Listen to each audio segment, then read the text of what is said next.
Counterspy.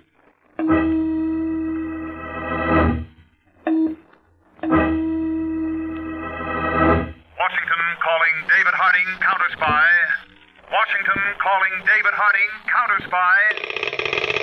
Harding, Counterspy. Calling Washington.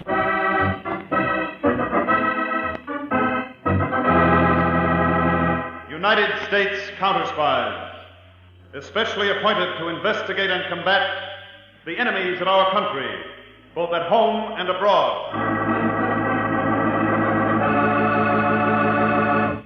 Tonight, the case of the hot car killer. Another Counterspy report to the American people. And now, to Counterspy.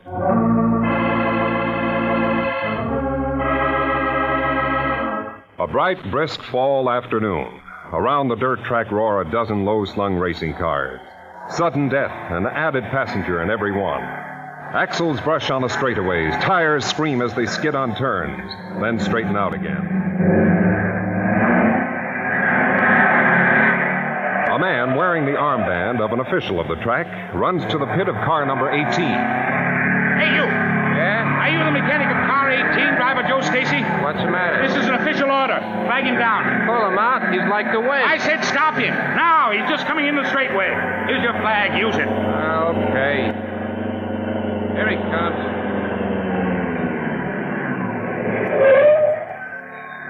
What's the idea of hauling me in? Stacy, this track will not tolerate dangerous, irresponsible drivers like you. We are hereby forbidding you to finish this race. And we're going to see to it that you're barred from every other track in the country. Now get yourself and your car out of here in a hurry. Holy smoke, Joe. What are you going to do now? It's no problem, Mitch. Back in New York, my future's all taken care of. I got a wonderful, beautiful connection there. With red hair.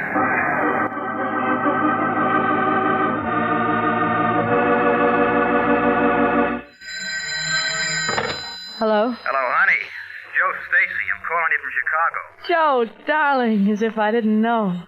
You coming to New York? I got her, Laura. I've been bounced off the tracks for good. Oh, Joe. After I take a good long look at you, I'm going to need eating money. You got any ideas? Sure, Joe. I'm a business career woman now. What? I'm a secretary. Private secretary to a corporation. The corporation is 5'8", 150 pounds with gray hair and a big fat bank account. So how do I fit in? Leave that to me, Joe. I'll get you a job with my corporation. I'm going over to his apartment now. Joe, it's a penthouse with overstuffed chairs, soft as marshmallows, and a view of New York. There's only one real trouble with the job. He keeps playing a certain phonograph record again and again and again and again.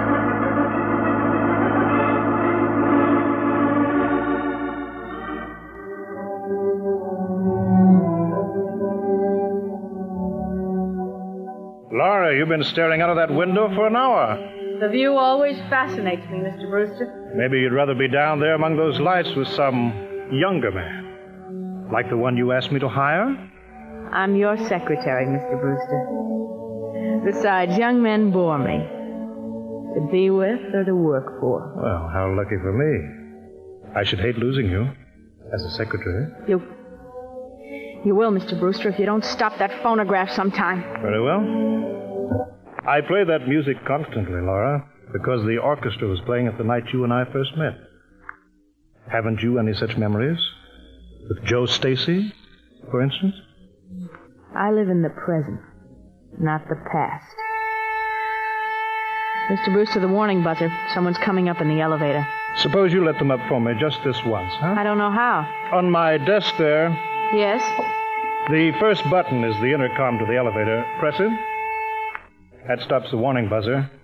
Now you can talk to whoever's in the elevator while it's held on the floor below. That intercom box on the left. Yes. Yes? Who is it? George Lesage. Mr. Brewster's expecting me. Oh, yes, Lesage. We're bringing you up. Now what, Mr. Brewster? The button on the right starts the elevator again to bring him here to the top floor. I see. Why is that junk dealer coming here? Because he and I have a little surprise for you. Come in, Lesage. Evening, Mr. Brewster. Hello, Miss Montfair. Hello.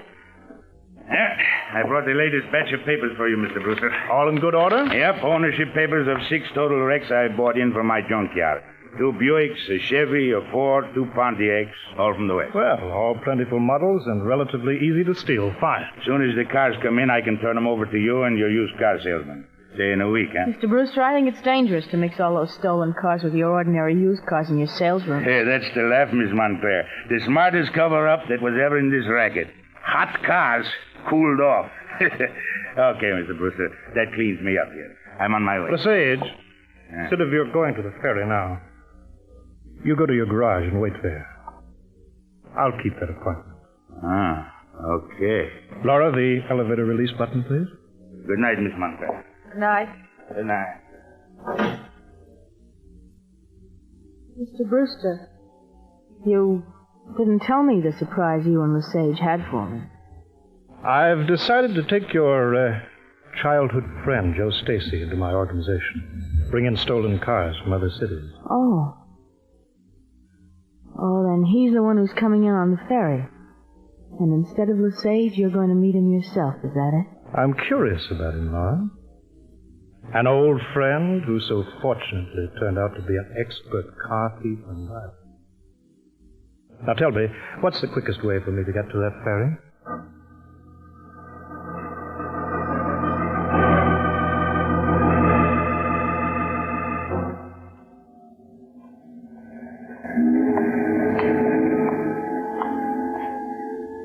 Well, mister, you got a light? I think so. Stacy? Yeah, Lesage. No. I'm Andrew Brewster. The boss himself, huh? You the car? Second in line. You were instructed to be first. A truck cut out in front of me. I thought you were a former racing driver. Lay off, Brewster. Oh, yeah.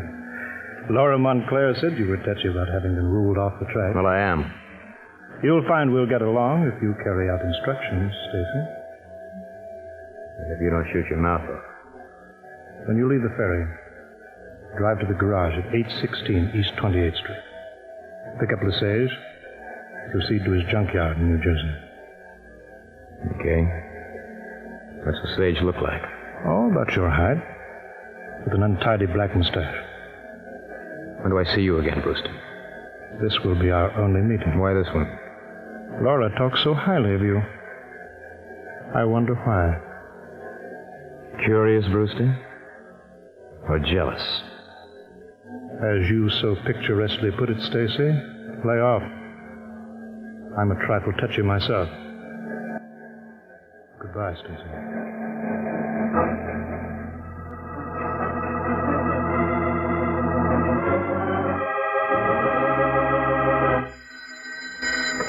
Hello? Miss Montclair, Lesage talking. Give me Brewster. He hasn't returned from his ferry trip. Listen, I went back to my garage like Brewster told me and found my assistant hired a new guy, and I spotted him for a cop. What? I cleared out to make this call. The cop is there now, and you gotta head Joe Stacy off. Can you do it? No, I can't. It's too late. He must be at the garage right now.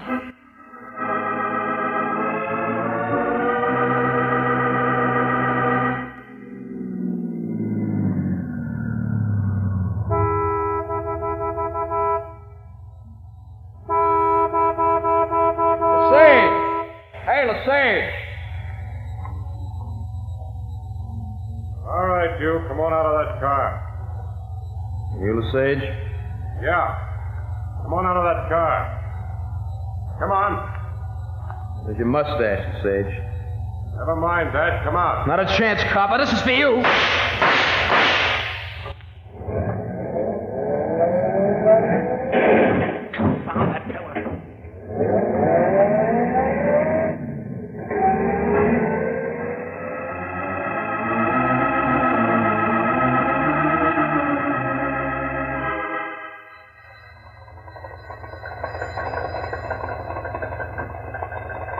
Attention all Counterspy personnel, Washington. Bulletin received from New York field office. Refer to Counterspy file X41. New York detective Jerry Winters found murdered in garage at 816 East 28th Street. Further information being rushed here by New York police. No clue to killer as yet. David Harding to Harry Peters. Meet me at airport in exactly half an hour. We're flying to New York.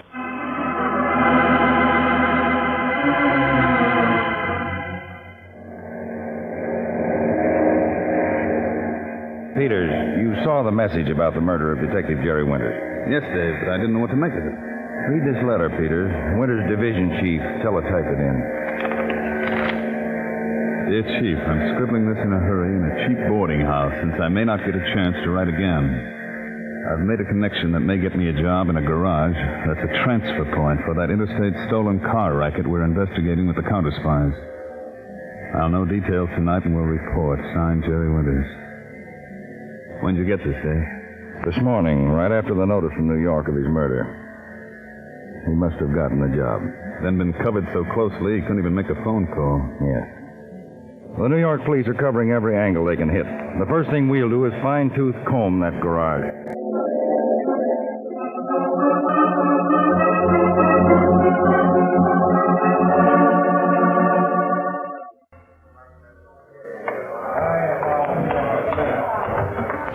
Dave, I've been interviewing all the employees in this garage. They all swear that if there was anything crooked going on here, they didn't know a thing about it. How about the owner?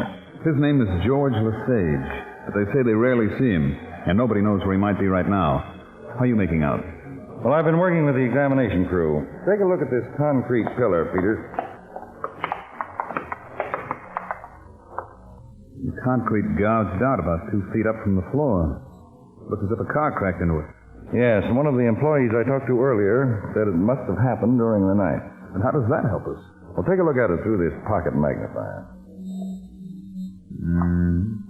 Flecks of paint. 2 colors.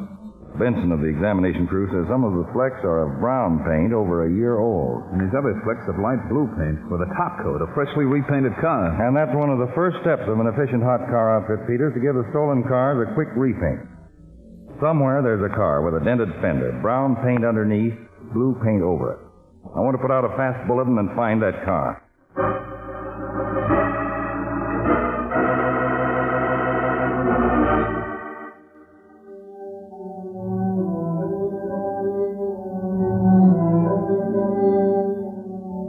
Mr. Brewster, I'm waiting for you and Lesage to tell me how you're going to help Joe Stacy. Miss Montclair, Stacy's safe in my junkyard over in Jersey. Besides, Laura, he sounds like a man who helps himself. I introduced him to you, Mr. Brewster. He killed a detective to protect your racket. You've got to help him. On his account? On yours. And Mark's.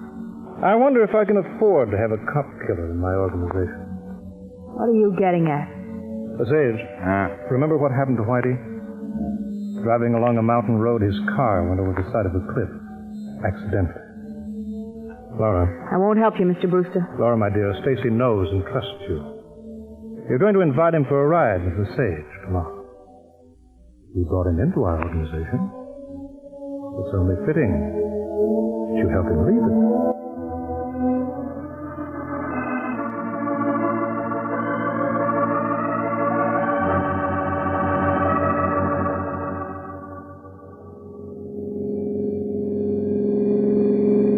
Stacy, take it easy. These mountain roads are tricky. Quit worrying, Lesage. But you had a few drinks. Listen, I can drive with my eyes shut. Maybe, Joe, but I wouldn't like to be with you when you try it. Why don't we pull over for a while? Anything you say, baby.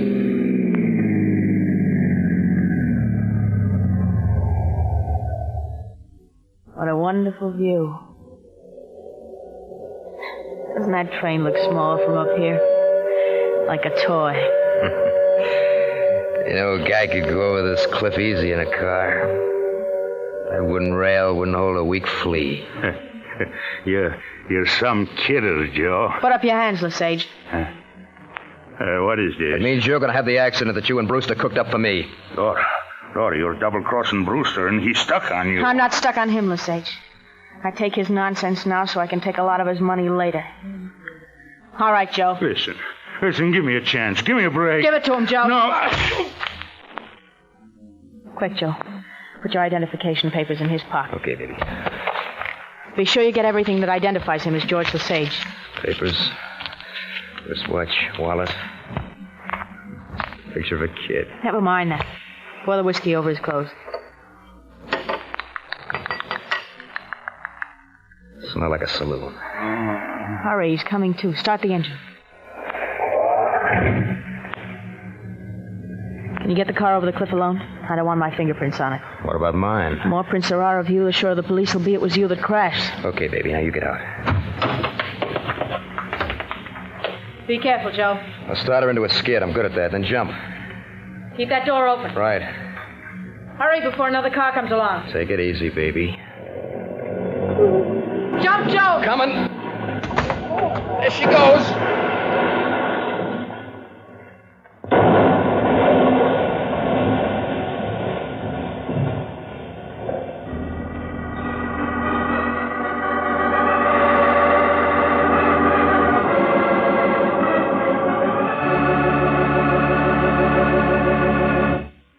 In just a moment, we'll return to Counterspy.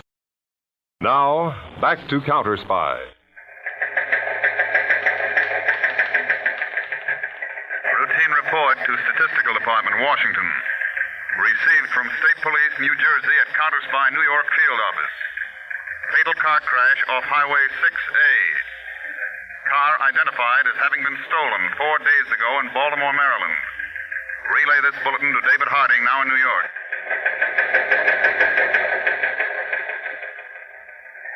File copy of instructions. Harding to Peters. Check on that stolen car and Highway 6A accident. Peters reporting to Harding. Wreck almost complete, but left fender shows dent corresponding to gash and concrete pillar in Lesage garage. Undercoat of paint brown. Outer coat blue. Victim tentatively identified from fingerprints on car and papers as one Joe Stacy. Fingerprints forwarded to Washington.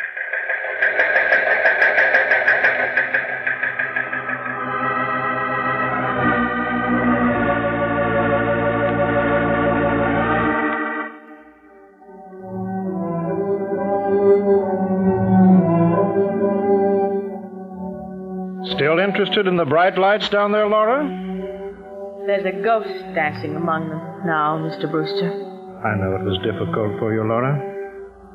But it was Stacy or me. I had no choice. Neither did I. As you so often said yourself, we're in a tough racket, aren't we?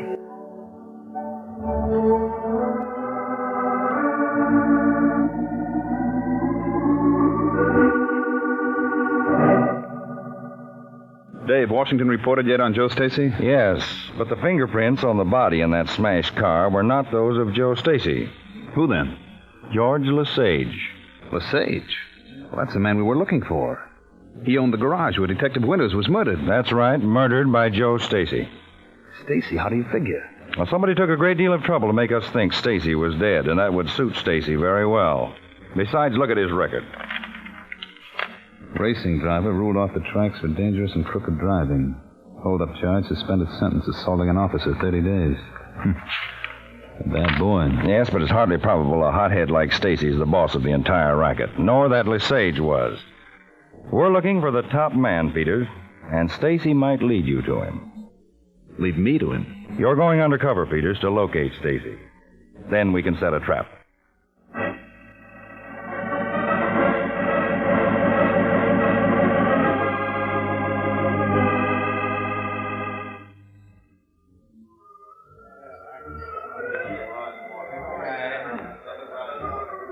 Joe, I'm worried.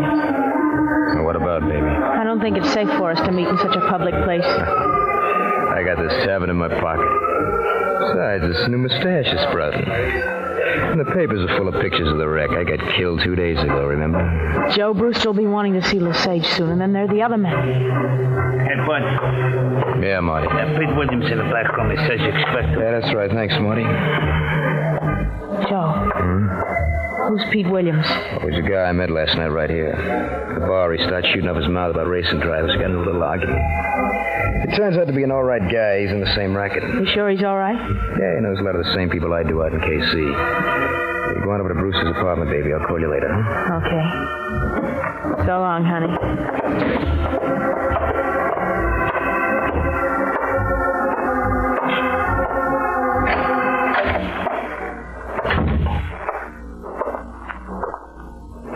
Hello, Pete. What goes? I got a tip for a guy. What guy? Guy named Joe Stacy. Joe Stacy's dead. I read it in the papers. If he isn't already, maybe he's gonna be. What's the tip? The finger's getting put on him. By? His boss. For what? The tip I got says the boss already figured out it wasn't Joe Stacy in that wreck, but a bird named George Lesage. He figures it was Stacy that did it. How do you know? That boss has been trying to contact a couple of triggermen from Chicago. Why are you telling me?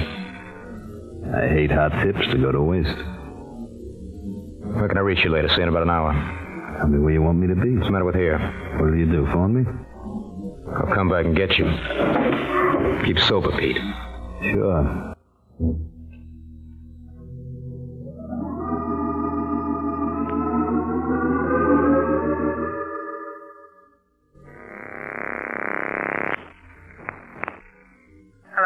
Hello, honey, it's Joe. Listen, you were right to be leery of that guy Pete Williams who tried to caper on me. What caper? Well, he tells me Brewster caught onto the wreck business. He's out hiring guys to take care of me. What a jerk, huh? Jerk? How do you figure? Well, honey, if Brewster caught on already, you'd know about it, wouldn't you? Well, wouldn't you? I've been thinking, Joe. I've got a scheme for us to get rid of Brewster, get some dough, and take care of your friend Pete. Tonight, all at once.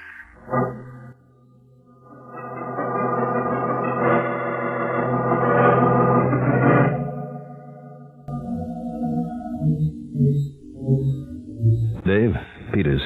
I've landed Stacy. Good work. Did he reveal who the boss is? No, but he's pulling me in on his scheme of revenge on the boss. We're going to hold him up.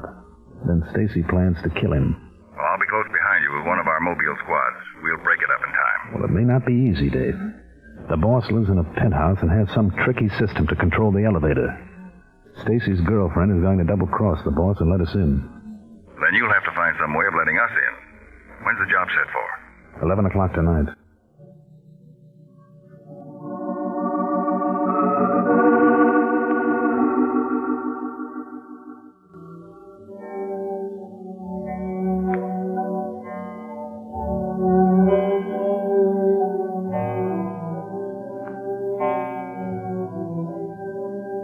What time was that, Mr. Brewster? 11. You seem restless, Laura. Bored with your job? Mr. Brewster, believe me, I was never less bored with it. Someone's in the elevator. I'm not expecting anyone. I'll find out who it is. Brewster, stay away from that intercom. Laura, what's the meaning of that gun? Push the power button. Laura... Push that power button. As you say. Sit down by the desk. Laura, what is the meaning of this? Shut up! Hello, Brewster. Stacy. In the flesh. I thought you were dead. Laura told me. Cut the act, Brewster. I know about the hood you were trying to get to rub me out. Rub you out? I tell you, I thought you were dead. You're lying, Brewster. Stacy, who is this other man? Pete Williams. The guy who put the finger on you for putting the finger on me. Now, this man is tricking you, I swear. Listen, Brewster. Wait. Maybe Brewster's telling the truth. Maybe Pete is. That's what we're going to find out. Meantime, I'm holding the gun. Pete. Yeah? In the right-hand drawer of the desk, the combination of the safe. Okay. Safe? Yeah, Brewster, we're taking a little trip. You're staying here. Laura, you can't leave me for this cheap thug. Quiet. All right, here's the combination. Take it, Joe. Open the safe. Where is it? Behind that picture over there on the wall. Okay. Now I can turn that music off for good. Laura, what's that? The buzzer. Someone's in the elevator. Look out, Brewster's going for the button. Pete, I gotta shoot. Get out of the way. I'll get it. Too late. He's pushed it. The elevator's coming up. Laura, how do we get out? Back exit to the roof. Come on, Pete, you too. Now, don't be suckers and run. How do you know who it is? What?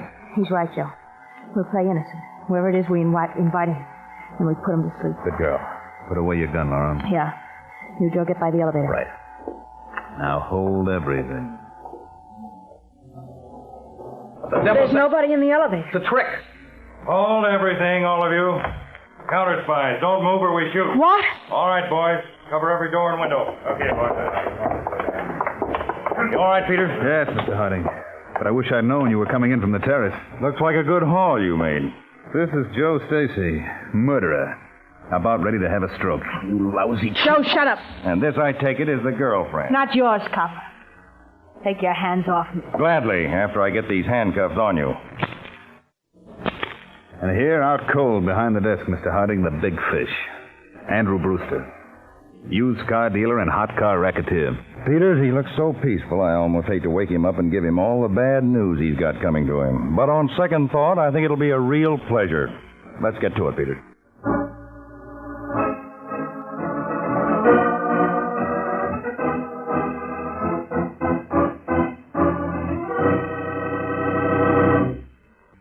Tonight's Counterspy program originated in New York, was directed by William M. Sweets, and featured Don McLaughlin and Mandel Kramer, with music by Jesse Crawford.